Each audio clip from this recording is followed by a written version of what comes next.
Korean resistance on the peninsula. They kept on pushing this further and further south until they were actually on an island off the coast. And then eventually they were able to defeat that resistance over the course of 40 years.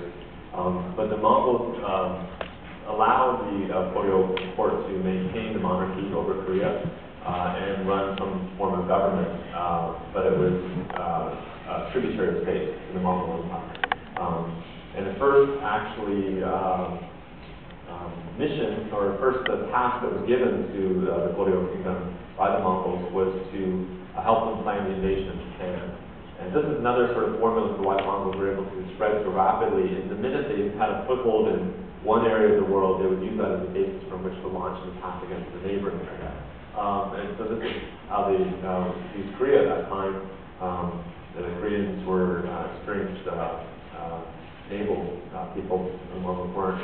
So they used the Koreans to build a navy, provide men and supplies and expertise and training and so forth to launch an invasion of Japan, which I'll talk about that invasion later. There were two invasions, neither of which was successful.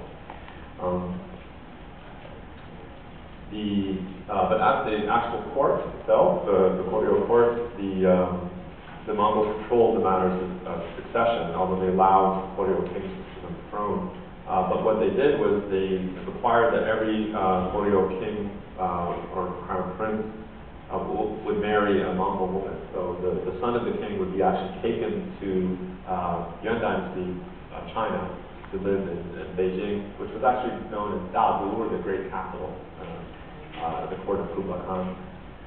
And they would marry into the Khan family, they married Mongol women. They would be raised at the court in Dadu, or the great capital in Beijing. And then when they were old enough to take the Goryeo throne, they would come back to Korea. They'd really sort of be foreigners in their own land. And then that crown prince would then marry his children. When he was king, his children or princes would then marry a Mongolian woman as well. So eventually, the Goryeo king had about, I think, 1/32 of Korean blood. He was mostly Mongolian. Which is kind of interesting in talking about terms of ethnicity and race, because he was still recognized as a Korean or Goryeo king, even though he'd been intermarried, so his family had been intermarried so much with the Mongols, that there's sort of political, cultural, and social constructs of race which can operate alongside and sometimes counter to biology. That makes an interesting case here, I find. Because it was actually a Goryeo king who had only 1/32 Korean blood in his veins who rebelled against the Mongols and established Korea independent of the Mongols. But anyway, I'm signaling little interesting things that might come up and more explicitly in the later course on modern Asia and later in the 209 series of approaching East Asia. But there's material here which you can think about as well. Not only was intermarriage between Koreans and Mongolians practiced at the level of the ruling elite, but it was quite popular throughout Korea at the time.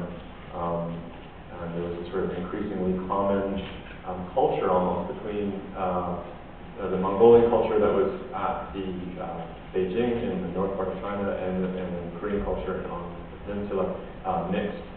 So there were styles of food and hair and dress and so forth that would sometimes come out of Korea and become very popular in Beijing, and vice versa. And Mongolian styles would come out of Beijing and popular in Korea.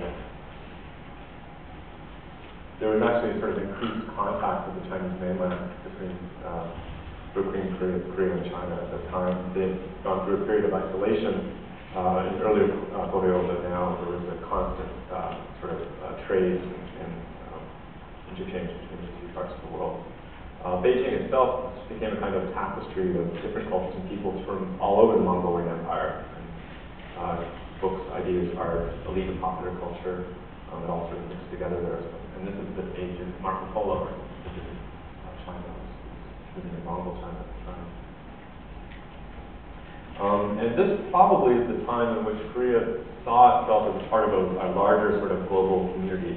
No longer sort of trapped in this peninsula with hostile enemies directed to the north of them, but now through the Mongol Empire, opening up trade and awareness of a much broader part of the world. part of this, as I said, was the Mongol war machine, as ruthless as it was very openly adopting technology and culture and religion and ideas from every corner of its empire. Korean women during the Goryeo, before the Mongol invasion, had a relatively high social status and family status. I talked to you about. This was diluted somewhat when the Mongols took over. The Mongol practice of taking multiple wives became more popular in Korea at the time.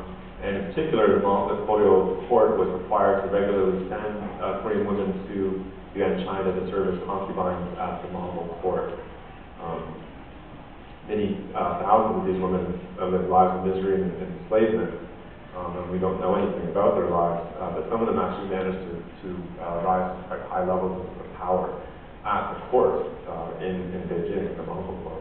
One of these is Lady Qi, who's later known as Empress Qi. I don't know how accurate a rendition that is of her there. There's one picture I found of her.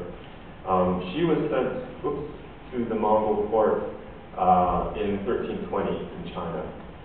She had a reputation for being very beautiful and talented at singing and dancing and poetry, and quickly rose to the highest rank of imperial concubine in 1333.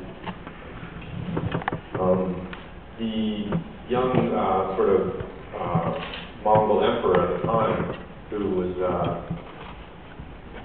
she was the concubine of this emperor, he became so infatuated with her that he tried to promote her to the level of secondary consort, the second wife, which was unheard of for a Korean woman to occupy that position. Only a Mongolian woman was supposed to occupy that position. And eventually, actually, she rose to the status of primary imperial consort by 1365. And that's why she's known as Empress Qi, because she effectively ran the Mongol court. Her young Mongol husband was not interested in running the empire, and she even at one point had to place her own son on the throne, wasn't successful in doing so.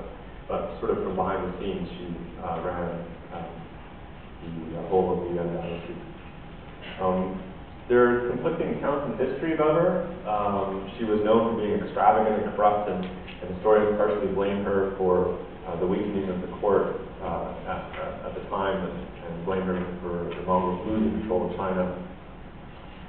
But Chinese history do record that she once helped raise funds to bury the dead and feed the starving during famine in Beijing. So it's sort of conflicting accounts of what kind of person she was.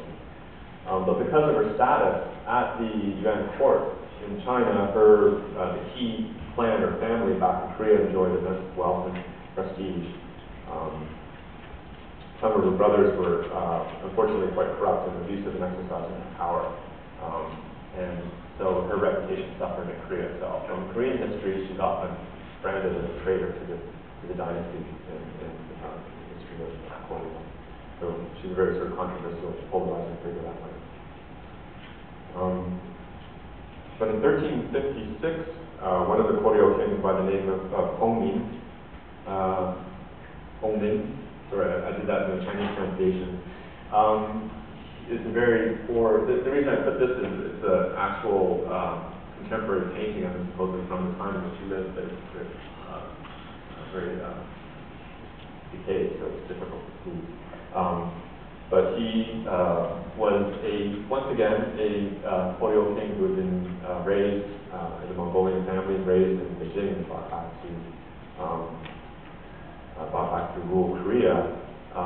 But he reacted against the Qi clan's corruption and abuse at the court, and he staged a rebellion in which he was able to wipe out the Qi family at the court. Of course, Lady Qi or Empress Qi, when she found out what was going on, sent a force from China to try and kick him off the throne, but he was able to fend off her attacks and asserted the independence of the Goryeo court from Mongol rule at that time.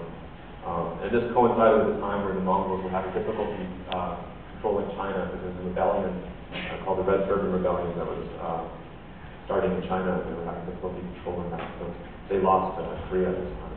So Hongmin, as I said before, he probably was 31 32nd Mongolian, 1 32nd Korean established Korean independence from the Mongols. Unfortunately, he himself was then assassinated by another Korean aristocrat who was jockeying for power. but the Mongols never were able to reassert control over Korea. They left Korea at that point, and then were forced to leave China soon after. Empress Qi and her son, meanwhile, fled to Mongolia, and the Yuan dynasty ended soon after that. It was interesting, though, through her facilitation, talked about the sort of two-way flow of culture between Korea and China at the time, between Korea and the Mongolians at the time. When she was in power, Korean culture became very popular in Beijing. So first, the reversal of what happened when the Mongols first came to Korea. Mongolian culture flooded into Korea. Now it's flipped around, and Korean clothing, food, and hairstyles, and so forth became very popular in Beijing at the time. And Korean women married into the Chinese ruling elite at this time as well. In fact, some historians say that because the Mongolian Empire at this time was the largest empire in world history, and she was the most powerful person in that empire as the sort of de facto empress of China, that she at one point was the most powerful person in the world. Empress Qi.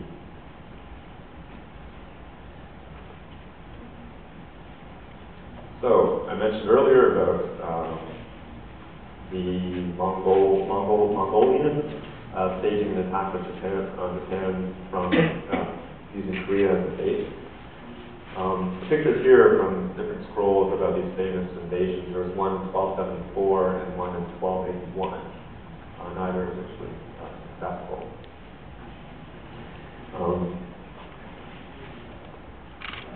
At this time, so now we're leaving Korea a bit, going over across the strait towards Japan, and at this point it was the Kamakura, Japan. Remember, they were under the rule of the Hojo region, so the Kamakura shoguns were technically in power, but the Hojo region family was really in power. And they had constantly avoided any sort of tributary relationship with China up to this point, and so they saw no reason why they should treat the Mongols any differently and turn into a tributary relationship with them. And in fact, before the invasion, the Mongols sent emissaries, as was their technique. They'd say, look, if you join us, you can become part of this great empire, otherwise we're going to destroy you. And every time the Mongols sent these emissaries to deliver this message to Japan, they were executed, which pissed off the Mongols. They launched their attack. They actually, Kublai Khan at the time launched 2 naval expeditions. The first one was 90,000 men, and when that one failed, he sent another one of 140,000 soldiers. And they attempted to land in Kyushu, the northern part of Japan. And the only defense Japan had at the time were samurai warriors on horseback with bows and arrows, basically, against this huge navy. Luckily for the Japanese forces, typhoons, storms, winds struck them on the navy particularly hard the first time, and actually forced the entire Mongol navy to retreat after one day because the winds were so strong, and they weren't experienced sailors. They weren't unable to, their boats were actually sort of sinking and crashing into each other and unable to mount their invasion. The Japanese saw these winds as coming from kami, from divine gods, and they're known as the kamikaze, which of course you're familiar with that word adopted by Japanese fighter pilots in World War II. It's the origin of that term. So the Mongols launched another attack in 1284. This time, the Japanese were more prepared. They weren't going to rely just on the wind this time. They built small boats to go out and attack the Mongol ships and keep them from landing. And then on shore, they built a stone wall to keep the Mongols from breaching the coast of Japan. And they were able to repel the second attack as well, although that one took about 2 months for them to repel. The Mongols had superior technology, fighting technology. They had catapults, they had exploding bombs. I think you can see that. I don't know how clearly you can see it in this picture. There's one of the bombs there.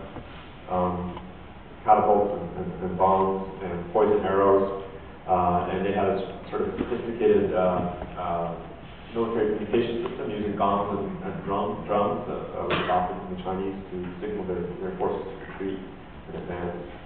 And they had a force not only made up of Mongolian soldiers, but Korean and Chinese soldiers as well. Meanwhile, the samurais, this is a famous picture of one of them here, were equipped with their bow and arrow, of course, and their sort of code of Bushido, martial conduct. And it was very uneven fight. If it were not for the kamikaze winds, then they would have been defeated. In fact, some people say that the attribution of the victory to the kami and the form of the kamikaze winds caused a resurgence of the Shinto religion. Japan was never seen as actually defending the Japanese nation against foreign attack. And so the Shinto religion sort of rose as a nationalistic type of religion during this period of Kamakura.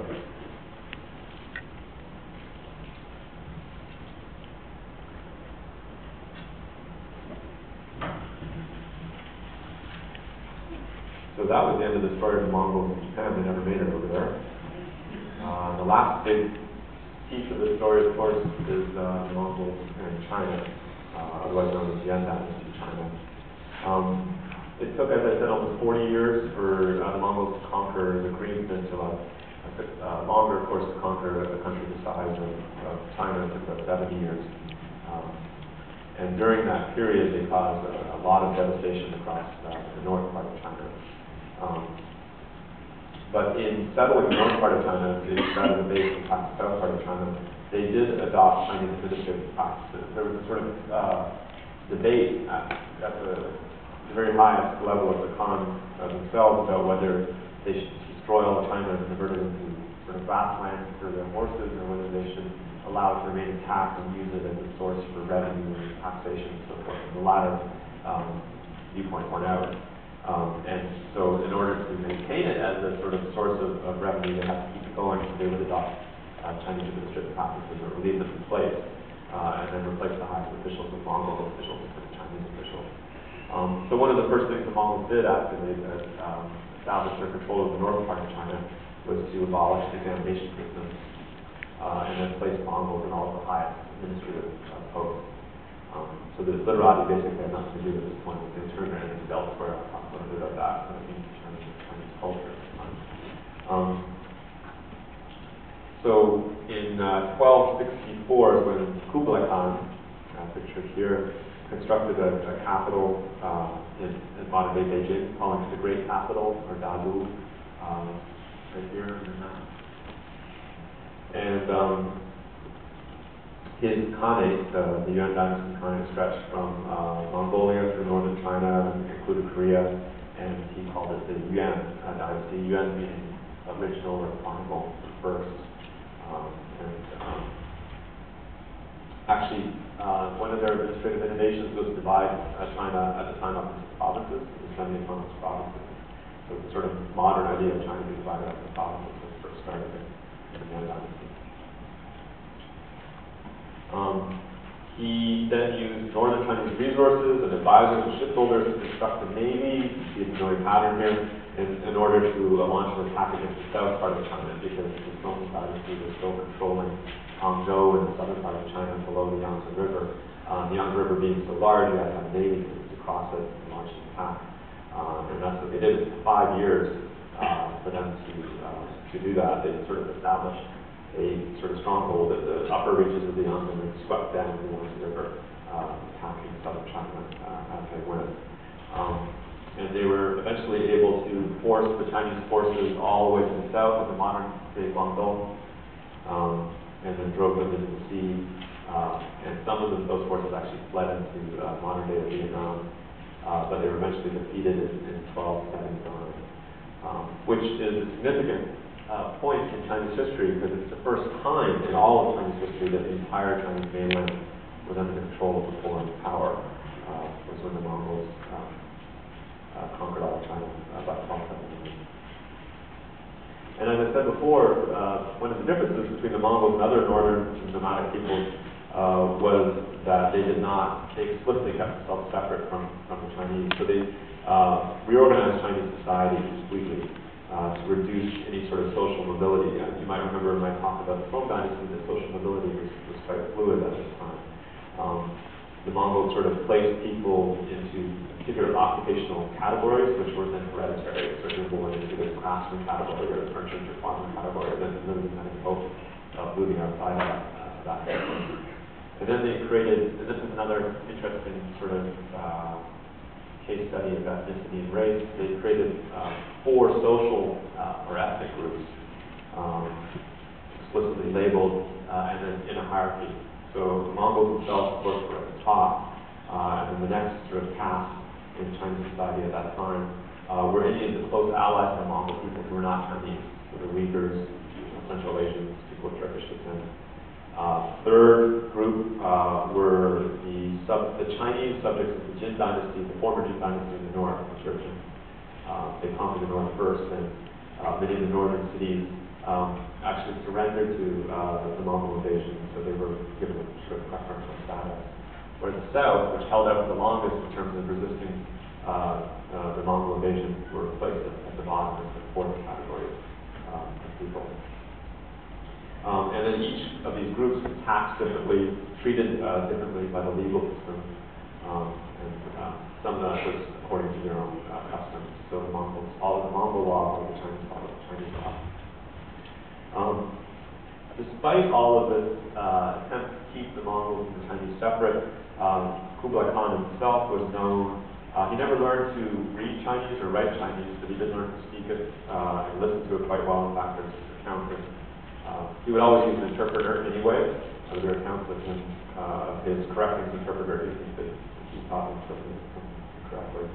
But he would also address in Chinese imperial regalia sometimes as well. The Mongols tried to sort of, after their initial laying waste to China, particularly the north part of China, they tried to revive the domestic economy and trade within China and other states because that was their major source of revenue through taxation. So they put some economic policies in place. So they allowed the conversion of the old Song dynasty paper currency into a new Yuan dynasty paper currency. In terms of the transportation infrastructure, they rebuilt the Grand Canal, which connected the south part of China, the Yangtze River, with the north part of China, the Yellow River, to facilitate internal movement of grain and goods. They encouraged porcelain trade.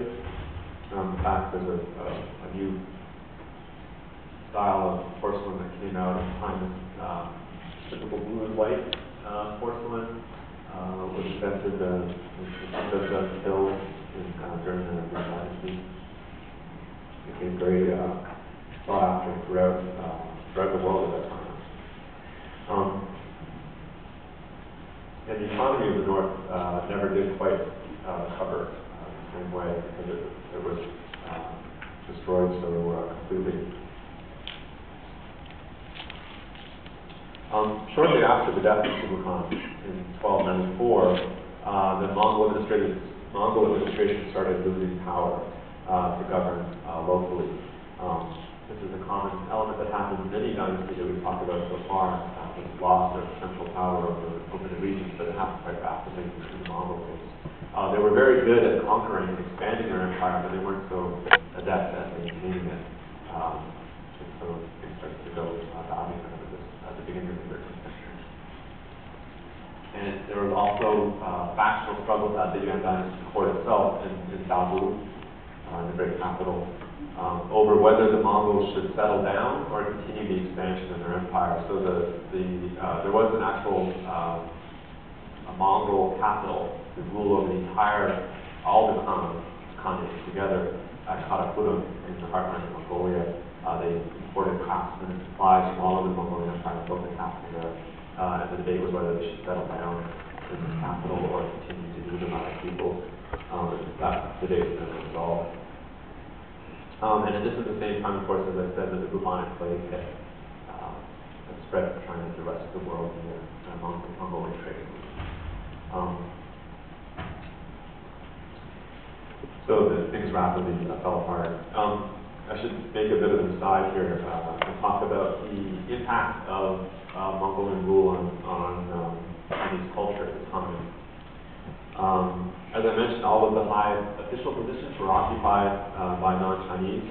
And in fact, even some of the lower level positions in terms of the clerical work that was or running the empire on a day-to-day basis was carried out by a literate class of Chinese people, but not really the scholarly literati class. They were not trusted. In fact, there was a lot of controversy within the literati class itself in China at the time about whether they would serve the Mongol dynasty or not, whether the Yuan dynasty was legitimate, whether if you were offered a position, would you take it, or would you constantly be in opposition to it. So the imperial examinations were completely abolished. They were brought back in 1315, but on a much, much smaller scale. And there were quotas put into place about who could even take this position. And I think only about 2% of positions in the government were ever filled by anyone taking the exam. So it was not really a viable route to employment. So what did the literati do? They found employment wherever they could. They became teachers, they became priests, they became publishers, booksellers, playwrights. By the way, the Yuan dynasty was the sort of golden age of Chinese drama when drama writing exploded.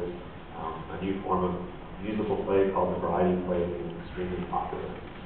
Sort of a type of play that combines instrumental music with singing as well as some almost acrobatic type dancing with popular stories performed in all the major cities. So the Chinese scholars, despite being explicitly excluded from the ruling elite, would stress the importance of their civil or cultural opinions over the Mongols, who were seen as purely military, all about brute force and not understanding culture. So they saw themselves as observers and transmitters of a sort of a Confucian culture.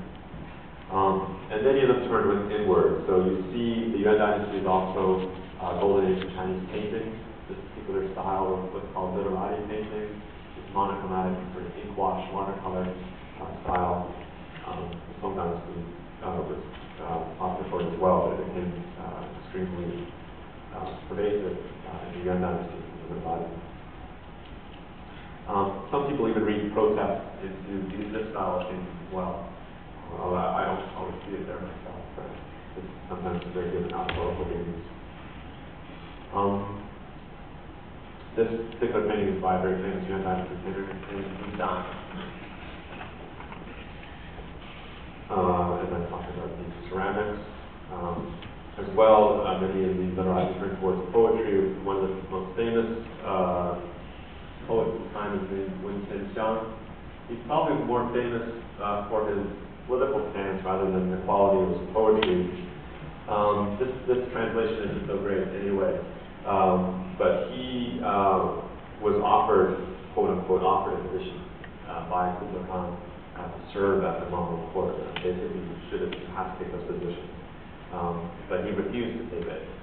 He was loyal to the Song dynasty instead of didn't acknowledge the Yuan dynasty, the Mongols as being legitimate. And he was thrown in prison and he was tortured until he would accept that position. He always refused to accept it and ended up being executed. So he becomes a sort of early Chinese nationalistic patriotic figure. And his poetry is often read as patriotic poetry. This is one that has a very famous ending couplet. He talks about his delving the changes I rode through hardships great, desperately fought the foe for 4 long years. Like willow catkins, the war-torn land looks desolate. I sink or swim, or duckweed in the rain appears. For dangers on perilous beach, I have heaved and sighed, and only see now. I feel dreary and lonely. Since olden days, which man has lived, not died, I'll leave a loyalist name in history.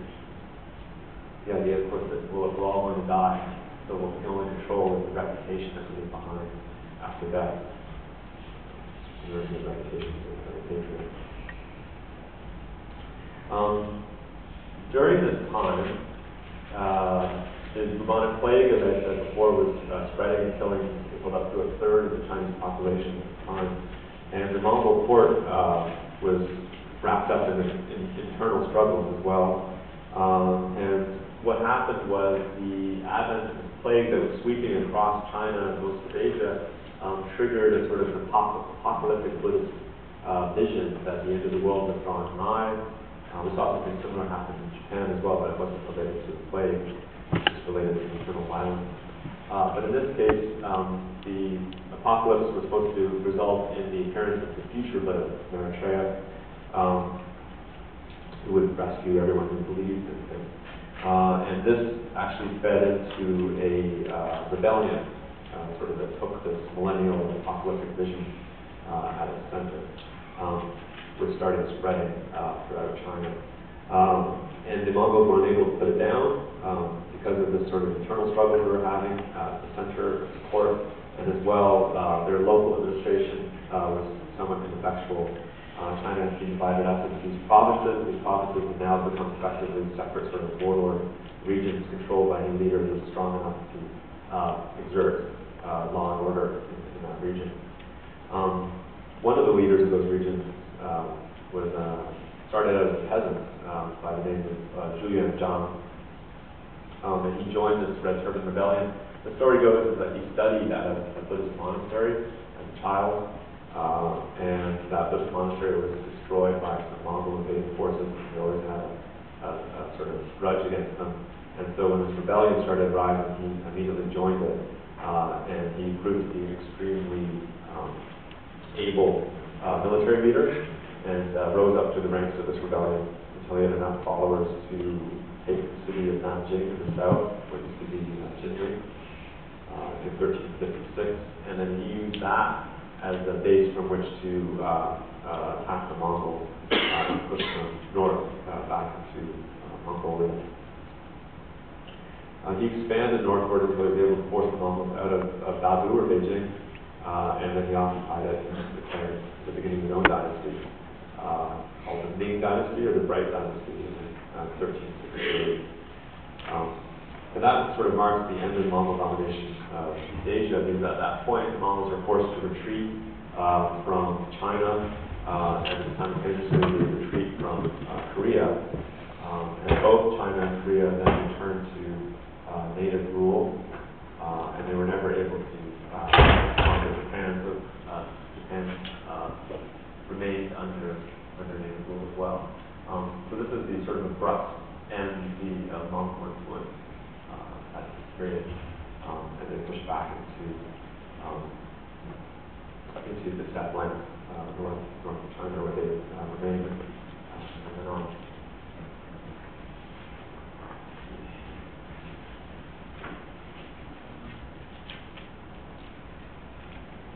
Oh, look at that.